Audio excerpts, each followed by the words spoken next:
So, South Africa against the West Indies, and an important match, not just in the context of this Benson and Hedges World Cup, but an important match for cricket generally. And with me in the studio this morning, a gentleman from either side of the fence, so to speak. It's a pleasure to welcome Tony Cozier from Barbados to the One World of Sport commentary team today, and with him, former South African captain Clive Rice. Tony, as a West Indian, tell us what this game means to you today. It's a very big game. It's just 4 or 5 years ago when a West Indies rebel team was breaking the sporting boycott to South Africa, being ostracised from West Indies cricket. It was in fact only 2 years ago when Mike Gatting's team went there and all sorts of commotion was caused by that. This today is the absolutely unthinkable becoming a reality. And I think for international sport, for international relations, this is a really big moment for everyone. And Clive, it's being played the day after a test match between the two sides has been announced as well, or confirmed. I think when you just see everything's now falling into place, certainly over my career, you've just sort of dreamt about the situation. Now suddenly it's all happening. You've got to pinch yourself to believe that this is all true, but it is. It's a fantastic occasion. All right, we look forward to having both of you with us on the One World of Sport commentary team today. Let's have a close-up look at that pitch that this match is going to be played on today. Lancaster Park this year has had some good, fast, bouncy wickets. John Morrison and Peter Sharp now are out in the middle. We're on about a length here, and you can see that it's very, very hard indeed, but I'm sure that you've noticed the grass, John. Well, I have. I must say I'm a little surprised, Peter, when I came out here and I saw the pretty lush, juicy green grass. Sure, you're right. There's a reasonable base. It sounds pretty solid. It does. A little more solid than some of the other ones we've seen. And, of course, there's been so much discussion about the slow wickets, and I think this will have some carry-on. It mightn't bounce dramatically, but goodness me, some of those early batsmen might be a little nervous about this. Well, I'm sure they will. I was talking to some of them yesterday, and some of the bowlers who were looking at it very enthusiastically, and the batsmen were saying, "Crops, there's so much grass there, it's going to really seam around." Now, this year we've seen that the grass on the pitch has been left there for a purpose, and the purpose is pace. They want pace on the pitch, they want the ball to carry through to the bat, carry through past the bat if possible to the keeper, and they want that to be continued. The seam itself hasn't been so pronounced.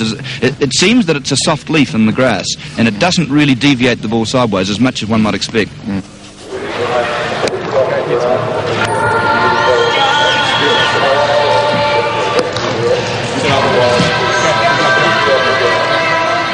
Richie Richardson, you won the toss. What's your decision on this one? Well, I think in these conditions we're going to have a ball. I think the wicket looked probably a bit of moisture in it, and with overcast conditions, I think it would favour our seamers a little bit.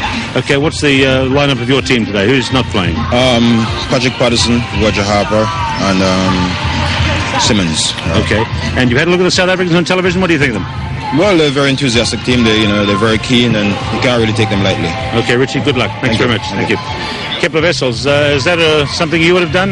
You probably would have liked to have bowled at them. Oh, definitely. I think the first 10 overs or first 15 overs the ball moved around a lot, so one will have to play well to get through that and then bowl it from there. All right, let's confirm those teams then. A couple of changes in the South African side from that which lost to Sri Lanka a few days ago. And at number 10 on the order, Mayrick Pringle is in for the left-arm spinner Omar Henry. So Pringle is a fast bowler. And Andrew Hudson, the opening batsman, returns in the place of Hansi Cronje. So Hudson and Wessels to open. Kirsten at 3, he's been their best batsman so far. Adrian Caper, Jonty Rhodes, Richard Snell, Rushmere. Richardson's the wicket-keeper, McMillan the opening bowler, Pringle, and their ace strike bowler, Alan Donald. That's the South African 11 today. Here's the West Indies side with Roger Harper, Patrick Patterson and Phil Simmons out of the squad of 14. So Haynes and Lara to open. The captain, Richie Richardson, world-class player, one of the best batsmen in the world, to come in at number 3. Carl Hooper at 4. He'll also be required to bowl a bit today. Keith Arthurton at 5. Gus Logie at 6. David Williams is the wicket-keeper at number 7. Then Anderson Cummins, the fast bowler, Malcolm Marshall, Winston Benjamin and big Curtly Ambrose to complete the West Indies playing 11 at Lancaster Park today. Curtly Ambrose, the big West Indian opening bowler, and my word, he's a big man. And Richard Hadley, you wouldn't mind having a bowl out there, would you? Yes, I would enjoy bowling out in these conditions, I think, John. First ball of the day.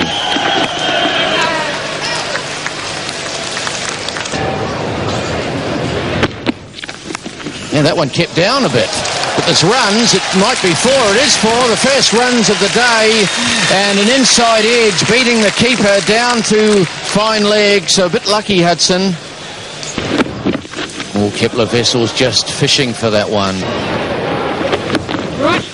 And that's good running.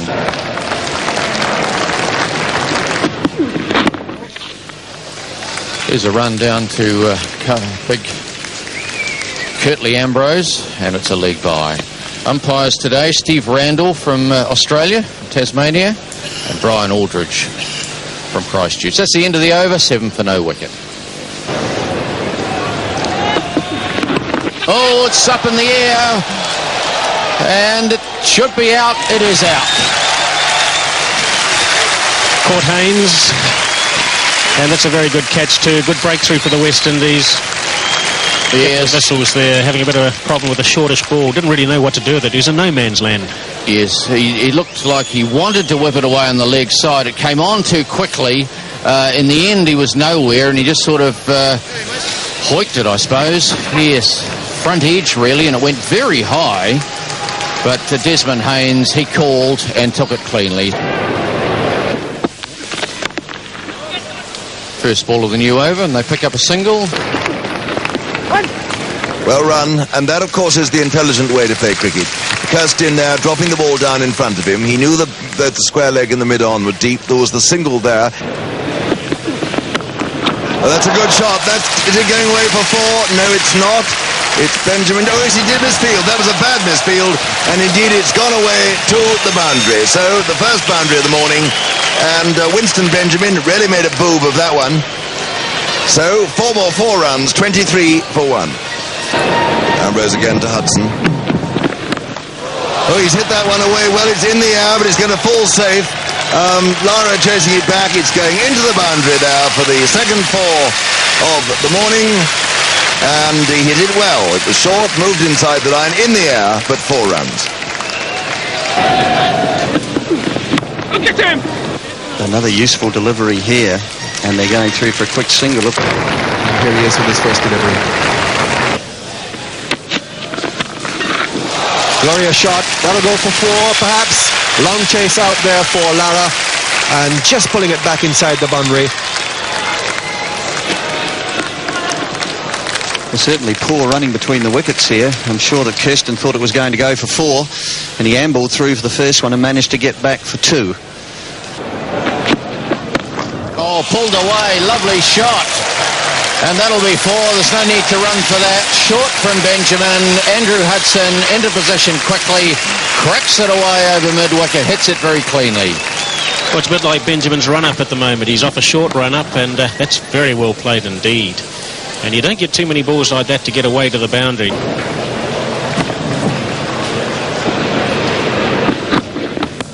And cutting in the... Oh, lovely catch. Brian Lara at point dives away to his left and picks it up with 2 hands. What a superb catch. Andrew Hudson cutting. He got hold of it reasonably well, but it was in the air. And Lara, what a beauty. So the West Indies get their second wicket. And Rashmi is off the mark with 1 down to third man. And Winston Benjamin is the man patrolling that area of Lancaster Park.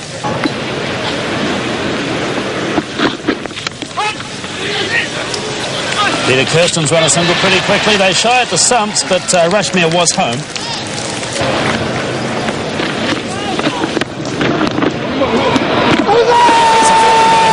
He appeals to the man at square leg, the umpire at square leg, Brian Aldridge. Kirsten is back. Well, he posted it exactly into the gap between square leg and mid-wicket, and they've gone for the second run.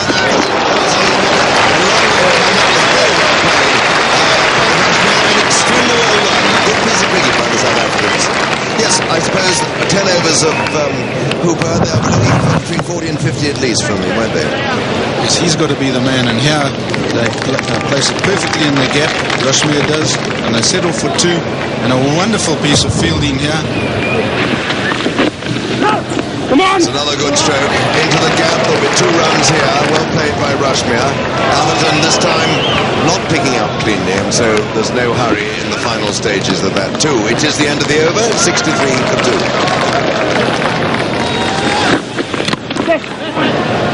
Just the single there to Peter Kirsten. Desmond Haynes fielding. In fact, South Africa haven't scored over 190, and here you see their runs they score per over.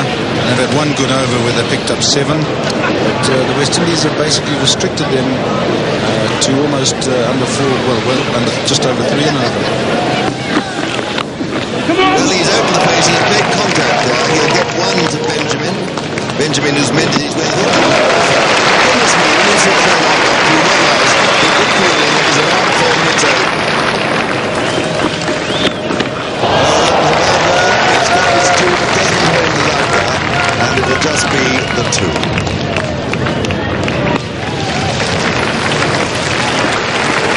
Well, that wasn't a very good shot. He's out, he's down, he's stumped, he's been down there by over the square leg. And that player was aiming to play it down to run it to third man, having come forward, and obviously his back foot just pulled over the crease. There he is, he's actually standing out of the crease. He went forward trying to get down the wicket, and his foot's on the line, and he's out because his foot is actually at an angle, so as much as it might look as if he's behind, it's actually out the crease.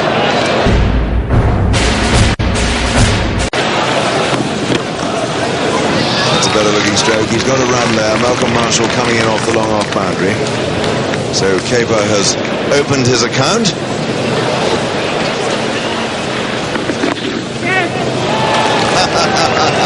Kirsten doesn't realise he's got a runner. He started off, the runner started off. You get all 3 at one end. If you want to go that game, right, they're going to have to hurry. A good throw then, I think, would have caused problems, but Caper was home. It wasn't a good throw from the fine leg boundary. Benjamin down there. So 3 runs have come.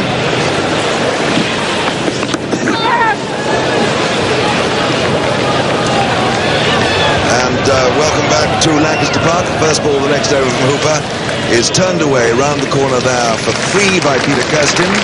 So he goes to 36, and it's now 81.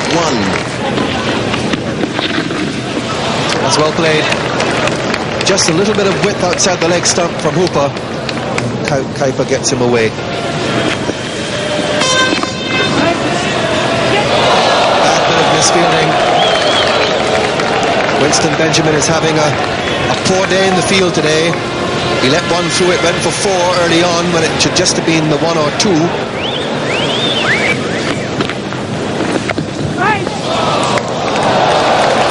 Another misfield, a difficult one on this occasion though, and Kirsten just lapping it very fine and racing down to, it's Brian Lara there. Benjamin continues, and that's a fine shot. That'll go all the way. That's a 6. First of the innings, picked it up really well. Adrian Caper, and deposited it over that backward square leg boundary. All Desmond Haynes could do was to watch it go over his head. Fine shot. And a very brave one too. He certainly picked it up well, but he tackled the boundary fielder and not the shortest side there, but clearing Desmond Haynes comfortably. Good way to raise the 100.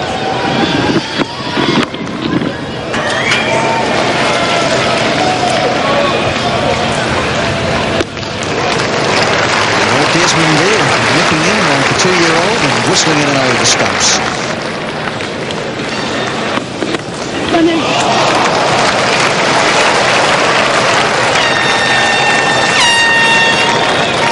West Indies look very slack in the field today. They look almost casual. And Malcolm Marshall left him just to go across there and stick his foot out. A very dangerous thing to do. He's got hold of it. That'll go for 4. Very fine indeed. So the South African innings starts to gather momentum. 110 for 3.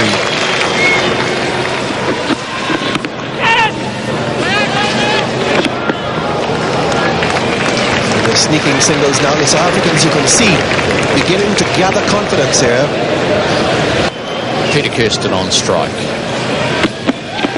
And he slashes this one and got it through. There's a bit of a dive there, but not much chance.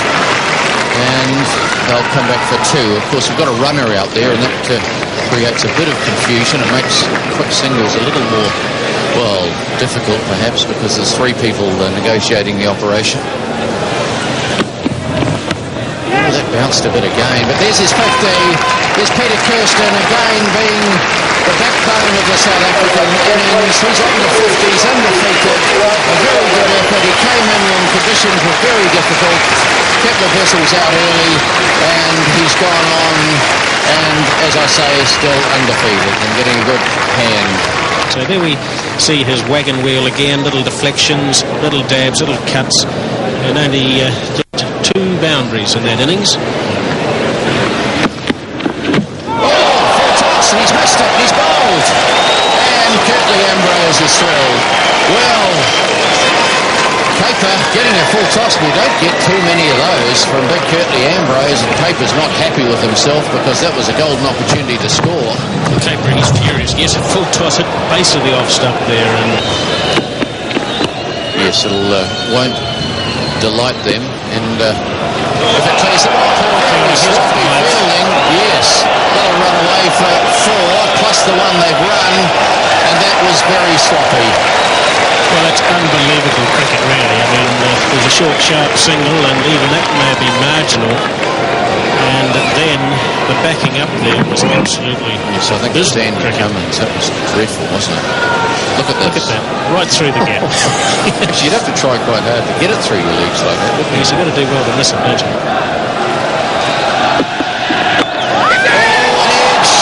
He's gone. Diving away to his right, little David Williams. And Peter Kirsten is out, just pushing at that one, getting the edge, no question about it, and a good catch behind. So Malcolm Marshall striking. Well, it's off the inside edge for Johnny Rhodes. It won't be a boundary. They've sneaked home for 2. Marshall now to McMillan. Oh, he's got it away again. That's the Surrey drive, the Harrow drive, the Surrey Cup, whatever. It came back into the right-handed McMillan, found the inside edge, and went away to the fine leg boundary. It's another good-looking stroke by Rhodes, getting away. That may well go for 4. No, it's not quite got the legs on it. Just 2 runs there. And Desmond Haynes, the fielder. Yes, we've seen some great shots go through the covers, and as you can see from that right there, there have only been a few overs where they've got 8 runs and over, but at least the scoring rate is accelerating, but it's those red dots that keep putting brakes on the South African scoring rate. There we go again, and it gets a longer chase this time for Benjamin, but he picks it up very well indeed, and that is the 4th 2 that Rhodes has scored this over. Lovely throw, and Rhodes in fact claps Benjamin. How nice to see. Well, into the gap, just the single this time. The better over for the South African. 9 runs have come from it. That's the most productive over of the innings so far. The 150's up. It's 150 for 5. Oh, what a good stroke by John T. Rhodes, but he's only got the 1. Oh no, he has a bit of misfielding down there. A deep backward square allows him to come back for the 2nd. And of course, if any of you youngsters watching, Rhodes is giving you a perfect object lesson. He runs the first one like lightning, so if the fielder does muff it as he did then, he's in the position to come back for the 2nd run. It's in the air, but it's all right, top edge. And it's Cummins, but here he comes back again. That was for a young man, that was a fairly middle-aged piece of fielding, I thought. Oh, he's gone, he's out, he nibbled with that one. He seemed to be slightly into his mind. I think he was in fact trying to run it down to the 3rd man. He got the nip, so once again, just as things are starting to look up for South Africa, a crucial wicket to score has gone. They're 158 for 6. John T. Rhodes has got a lot of balls down to 3rd man in the last over, and here Cummins has just put a bit more into it, a little bit more bounce, and there it is, the edge. John T. Rhodes caught behind. South Africa 159 for 6. May not have the job this time. Here's a close one. A wayward return from Atherton, who's had been outstanding West Indian fielder today. They won't gain an overthrow from it. Certainly was off target. The end of the over, 161 for 6.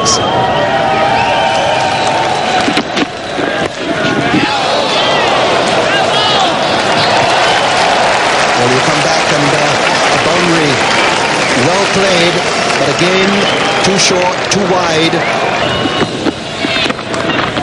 He's got that one away, going through middle for 4. And that's where the real gap is. And although one wouldn't expect to see too many shots going through mid-off from these bowlers, this was pitched up at the end of the over. 180 for 6. And he's hit this one high in the air. Where's it going to fall? It's out there in the deep cover, and it's gone. And as I say, Brian McMillan getting under that, trying to slog it straight really, and it goes out to deep extra cover on the boundary, and that's well taken by Brian Lara. Nearly misjudged it though, to make a last minute dive. And again, Richardson driving down the ground.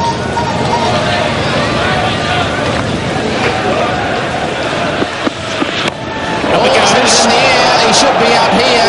Desmond Haynes, it is underneath it, and he takes the catch. Well, the keeper, David Williams, ran out, and he might have put Haynes off a little bit because he was very close to him when the catch was taken. But in the end, all is well as far as the West Indian cause is concerned.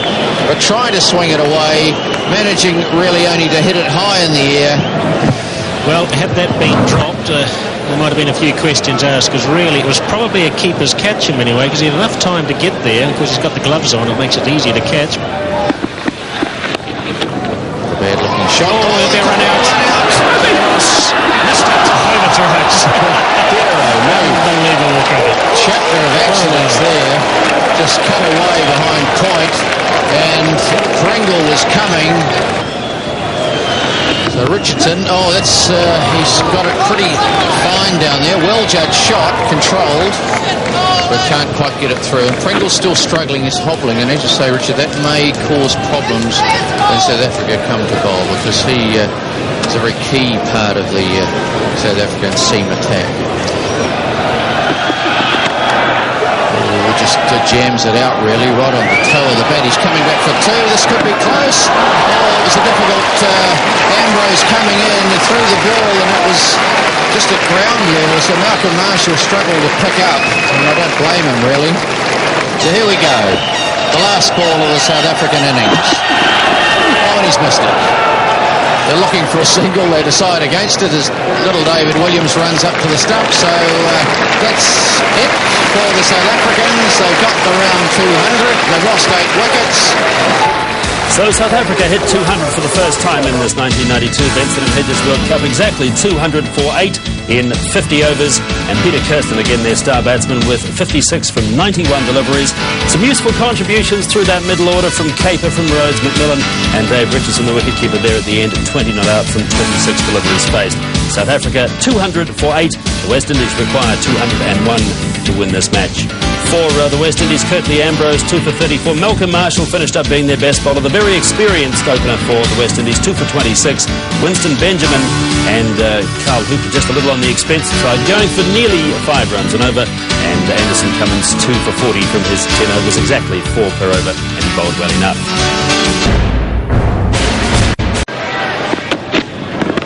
Lovely shot, 4 runs. That was an absolute peach of a stroke, and lends weight to exactly what Tony Cozier was saying to Peter Williams just before the commentary came up here to Clive and myself. A beautiful stroke. Yes, Merrick Pringle here, quite keen to give the ball a chance of swinging. Pitches it right up there, and Lara jumps onto it and crashes it through the covers. Splits the field absolutely perfectly. Donald. Win Haynes getting into a bit of trouble then. Inside edge, running away towards short fine leg. Oh, that's a magnificent stroke. It was upish, but it was to the right, to the left of Rhodes. And if that hadn't gone straight to a fielder, which it didn't, it was 4 runs. It was hit like a kicking horse.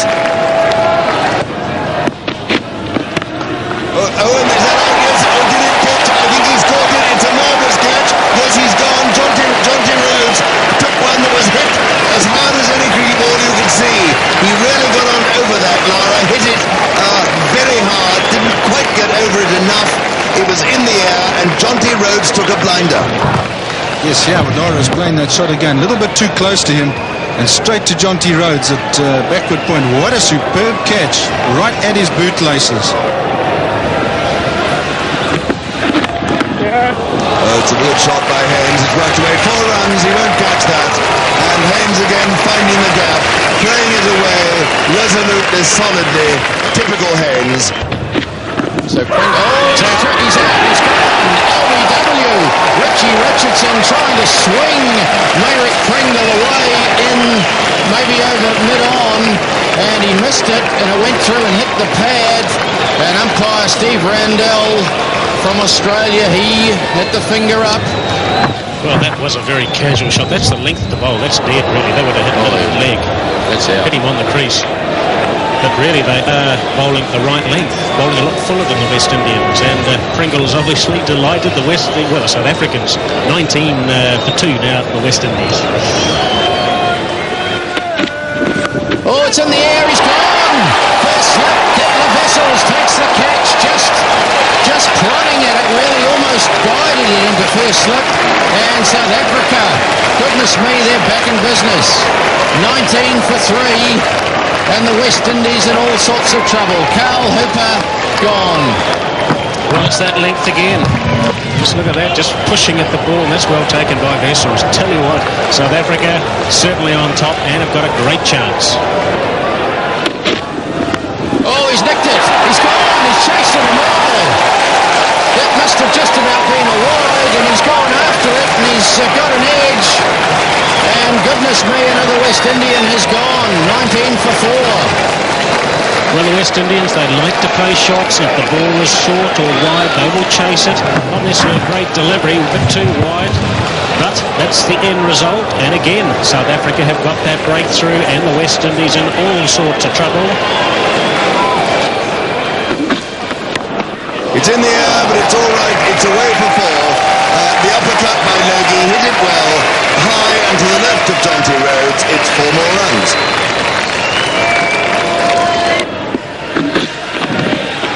Oh, that's 4 more. He's glanced it away. It was uppish. It went wide of Richardson's leg bias. It's all right. It wouldn't have counted if he caught it. Well, it would have counted as runs, but he wouldn't have been out. End of the over, 28 for 4. Yes. Oh, well, it's meat and drink to Desmond Haynes on his legs. Is that going for 4? No, I think it's just going to be pulled back. It is, and he gets a couple of easy runs. So Haynes goes to 11, Logie has 4, and at the end of the over, West Indies are 30 for 4. Oh, that's a typical flashing Logie square cut. We've seen him play that so many times. It's just exactly as if he's been hit by an electric shock. What a lovely stroke. Oh, it's uppish, but it's safe, and it's 4 runs. Well, Logie living dangerously outside the off stump, but the West Indies have got to do something at 34 for 4. And that's a typical Gus Logie cut shot, screamed away to the boundary for 4. What a resounding way for Logie to get another boundary.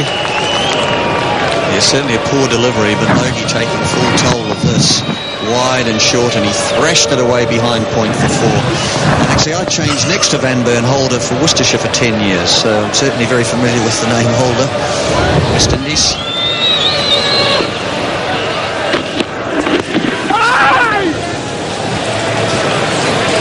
And there's the man who's done the damage, Maverick Pringle. Well, Desmond Haynes has been bothered by this finger for much of the match. I think he came into the game carrying the injury, and he had it jarred up just a little bit with that last ball that he got from Richard Snell. You see the splint on there. And obviously he's hurt that finger before, and it'll be a big blow to the West Indies if he can't carry it. Oh, look at the swelling on that. Malcolm Marshall. Caper bowling, Logie for a huge hit, and that's 6.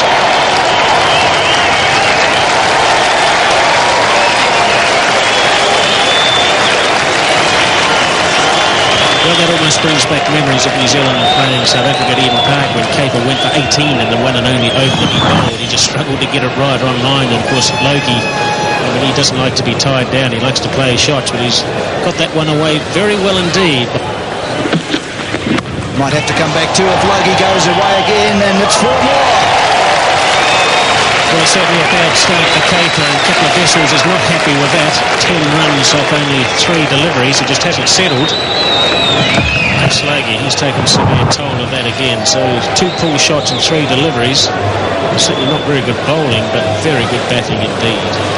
So we saw earlier the South African innings didn't really get a partnership underway, and you can see that the West Indies innings in reply, after starting to threaten, then a couple of wickets falling very quickly, it's just fallen apart.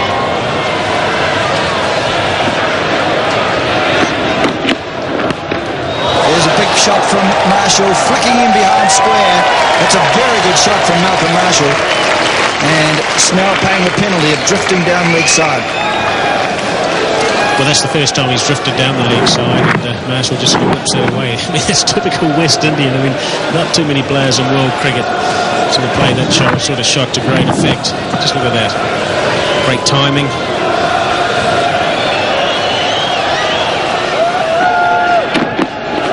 Oh, it's a bad ball. He's caught. What a blow for the South African side. Has been struck by probably the worst Paul Richard Snell's bowled. Short, wide outside the off-stump, and Malcolm Marshall helps himself to it straight into the hands of Jonty Rhodes. Marshall out for 6. It's 70 for 5. Well, certainly not a classic dismissal, but Snell has deserved this wicket. He has bowled well. Marshall cutting in the air because Jonty Rhodes took that brilliant catch to dismiss Lara. And so Marshall's gone. The West Indies in all trouble at 70 for 5. Here's the wicket that fell. A short ball from Snell. Big cut shot, but not controlled, and hit directly and very safely to the magnificent fielding hands of Dusty Rhodes.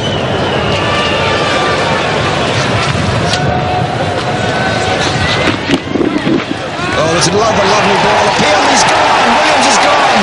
2 wickets have fallen to Snell in the 1 over. And Williams could not do anything with it. He got the edge, the finest of edges, caught by Richardson. Williams gone for a duck. The West Indies in deep trouble, 70 for 6. Well, that average of 7 probably comes down to 6 now, Peter. Looks as if he might have got a faint glove on that. Let's just have a look at it. Another classic delivery. Well, he may have been a bit unlucky as well. But here we have the dismissal of David Williams. Might have got a little edge. It might have been a flick off his arm. However, the umpire has made the decision. He's given it. Williams doesn't appear to be that impressed. Not surprised when you're on naught. So Williams is gone, and Desmond Haynes is coming back. Now this must be a last gasp desperation effort for the West Indies. Desmond Haynes is returning. He's in serious difficulty through the injury to the right-hand index finger that you can see there. Haynes driving well. That's a very good shot from Desmond Haynes. So maybe the pain cream has worked because he played that with real control, and that's a bottom hand shot, isn't it? Yes, that's beautifully timed. Desmond Haynes is very good on the onside. Mind you, he's very good all round the wicket for that matter, but particularly strong, anything straight, going leg side. And it's a beautiful on drive. Logie gets it fine, gets 4. The nearest fielder there is a wide or a deep backward square, at least 40 metres away from that. And Caper drifting down the onside or leg side. And almost a sweep there rather than a leg glance. So Gus Logie on 49. Waits for it, hits it hard, and that's his 50 with his third 4 in consecutive balls. Caper is going for them, and Logie's just going after them. So Gus Logie is 53, and that's the West Indies 100. They're 100 for 6 in the 27th over. Not much to celebrate though, and here Caper's just checking to make sure that Logie can play that shot. So he just gave him a fuller one, about as wide as the previous. And Gus Logie strong, a couple there, one through the covers, mid-off, behind square, behind point, so a reasonable range of shots. And as we look at that wheel again from this end, you see the one behind point, the cut, then the one down to fine leg, and a couple straightish through mid-off. Logie, a player who plays with his feet together really, doesn't move that a lot, gets his arms going and launches himself towards the ball. So the pressure on Adrian Caper now as he goes again. He's going to be caught. No, he's not. He couldn't quite get to it, Richardson.